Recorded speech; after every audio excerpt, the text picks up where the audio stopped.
Weddings should be memorable, but not for the groom's lack of style. That's why our friends at the Black Tux rents suits and tuxedos that you'll love wearing at your wedding. So if you wind up getting featured on a list of 23 epic wedding fails, or say your reception table catching fire, your DJ playing Let's Get It On during the father-daughter dance, at least you know you'll look good for your close-up. Listen, guys stress about weddings too. Me, I've never been married, but I've had to rent quite a few bad tuxes in my day. Those rental stores, they're just renting you a penguin costume for the day. It's uncomfortable, it never looks right, and that giant bow tie, that's got to go.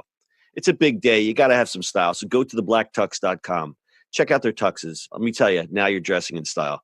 They've even got a groom's guide with helpful tips for the groom who might be feeling a little overwhelmed by the whole getting married thing, if you know what I mean. But the best part about the Black Tux is that they have an easy online ordering process that brings your suit or tuxedo straight to you. Just pick a style at theblacktux.com and request a free home try-on so you can feel the fit and quality before you commit. And if online isn't your style, they have showrooms all over the country where you can find your fit and plan your look. From there, they'll ship your order 2 weeks before your wedding so you can check it out one last time. Talk about commitment. Over 5,000 five-star reviews across Wedding Wire, The Knot, and their own website. They all agree you won't find another rental experience or designs like the ones you'll find at the Black Tux. Grooms, if you want your wedding to be remembered for the right reasons, visit theblacktux.com/listen. That's theblacktux.com/listen for $20 off your purchase. Walk, don't run to theblacktux.com/listen to find a look for you and your crew. Theblacktux.com, formal wear for the moment. It's the E-Commerce Minute, your daily dose of e-commerce, tech, and retail news with your hosts, Bart Mraz and John Suter. The E-Commerce Minute is a production of Sumo Heavy, a digital commerce consulting firm in Brooklyn, New York, and Philadelphia. Find us on the web at sumoheavy.com.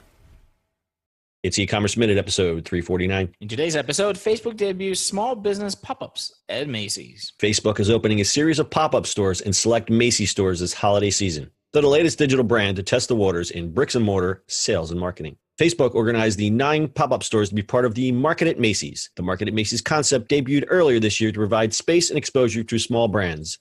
You can see our episode from February 28th, 2018. We did an entire story about that. The Facebook stores will feature goods from 100 small business and online brands which sell apparel, accessories, beauty, entertainment, experiences, decorative home, stationery, technology, and gifts, according to a Macy's press release. The good news for the merchants is that they'll keep all the revenue generated from sales. Facebook footed the bill that Macy's usually charges for the pop-up market customers.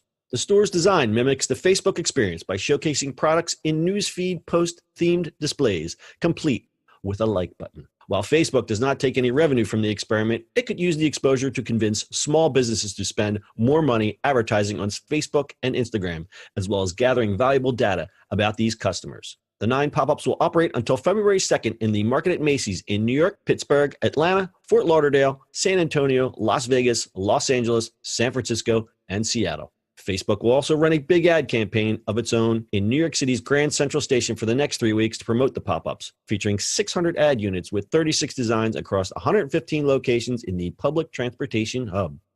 Facebook will also run ads for the stores on its app and Instagram and provide the merchants with complimentary digital ad design from Facebook's Creative Shop. This is great for whoever gets involved in this. Yeah, it is. Lots of free advertising. It's amazing. Yeah, it's kind of like let us put all the free things into free things. Yeah, and Facebook, they're all about the data, so it doesn't cost them anything in comparison. No, it's an easy ad for them, right? It's not going to cost them that much, and doing these pop-ups and these physical things is they need to do this more and more, right? Being a good tool for advertisers and e-commerce is the play for Facebook. Yeah, and they're having a problem. Their growth has been decelerating, so they're really going to lean on Instagram advertising. I think all signs seem to be pointing that Facebook is looking for its future to be bright with Instagram as they go and rip off every other app that's out there. True, because they don't know what else to do. Yeah, they don't know what else to do. The news feed and everything, just Facebook. I'm not going to go on a rant, but social media is such a garbage fire lately. But I think, and I've always said this, I'm a big fan of Instagram. I think Instagram is kind of the nice space right now. It's not as angry as all the other places in social media. It's not as angry. It's not as angry. So this is great for Macy's.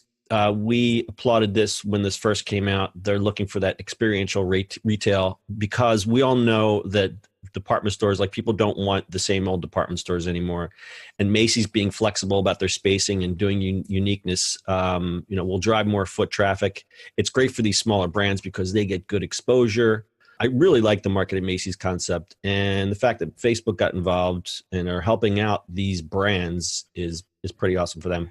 Yeah, I mean, they're not the only ones that's doing it, right? There's few startups out there that are actually popping up, doing this, like Bulletin, right? So Bulletin, what's the other one? Right, we talked about Bulletin, and then somebody else was doing it. Right. And there was one story I have kind of filed away. There's a place in Brooklyn that's doing it. So there's a lot of these. They take a big space and cut it up, and Right. rotate it and do the museum, the gallery curation type thing, which I think is great. I think that's really great for discovery. I think it's great for consumers. It gives these small brands a leg up, and you've got a small, let's just say, I don't know, beard oil or hot sauce or something, and you get tapped to be in one of these experiential things. You're suddenly selling your goods to a metropolitan audience in a store that you could never, ever afford. Well, yeah, I mean, something like Bolton, obviously it's a boutique, and you have those boutique-y things, and people do care about local.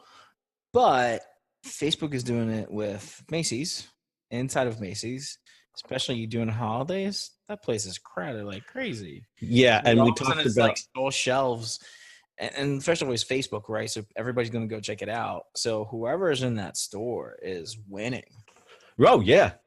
Just the curiosity factor of what's this, a Facebook store? Because Facebook sell. What are they going to sell me? Right. But that they're running this big ad campaign in Grand Central Station. You've got all those tourists coming through there, and you know what they do during Christmas season. They do the what do you call it? The circuit. We got to go to Macy's. we got to go to Rockefeller Center. So people coming through the train station are going to be bombarded by this advertising. And like I said, these small brands are getting this for free. So it's really, I mean, whoever was lucky enough to get involved in this experiment, I hope they capitalize on it. And of course, Facebook will use their data, but who cares? Exactly. All right, pretty cool. So it's the Market at Macy's. It'll be running until February 2nd. You can check our website, ecommerceminute.co, for locations. Do you have anything else, Bart? That is it. All right. That's your e-commerce minute for today. We'll see you on the internet tomorrow. That's it for today's show. If you like the show, do us a favor and subscribe, or leave us a review on iTunes. And don't forget, you can now listen to the e-commerce minute on your Amazon device. Just add e-commerce minute to your flash briefing. And finally, if you have a comment or suggestion, or just want to say hi, find us on social media at Sumo Heavy.